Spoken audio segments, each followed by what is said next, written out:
Right, I don't know if anyone's read the news or how much people read the news.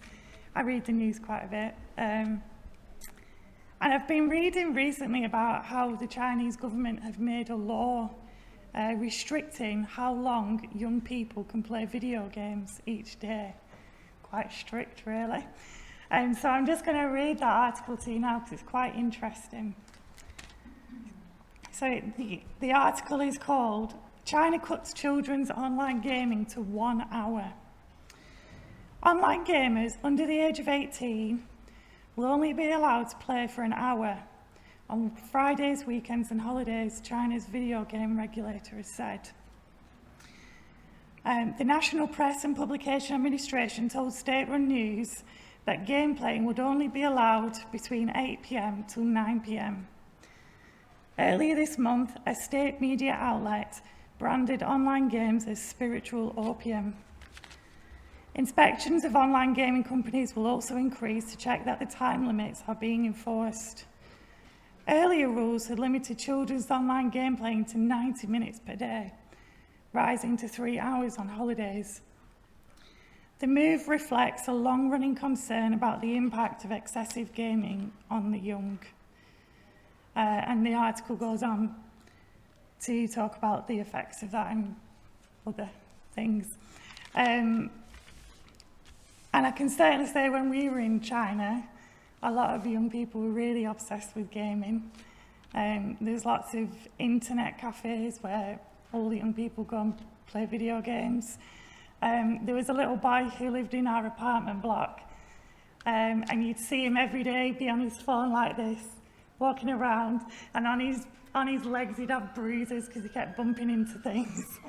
So, yeah, it probably is a problem there. But reading the article, it just made me think about what people like to spend their time doing, and what do we like to spend our time doing. We all have hobbies.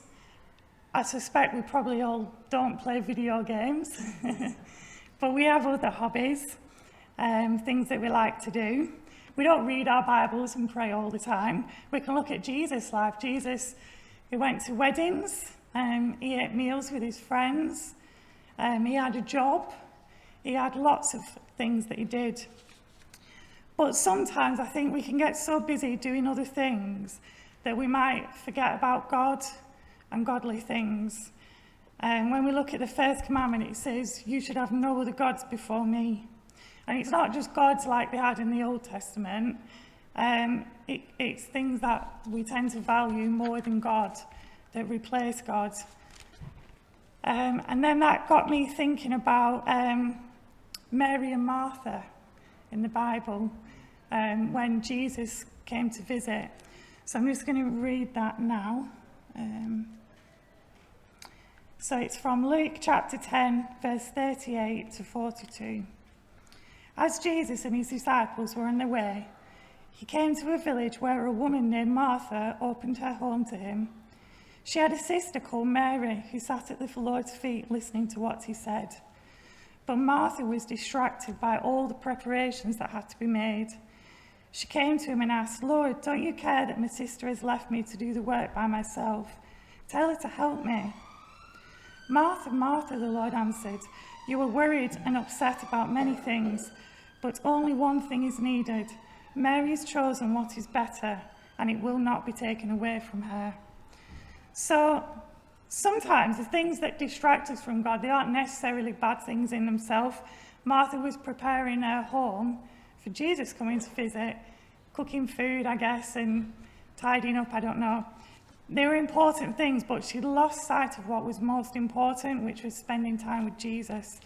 So I just thought, let us not forget in our busy lives, and let us not get distracted, but let's put Jesus where he belongs, right at the centre of our lives.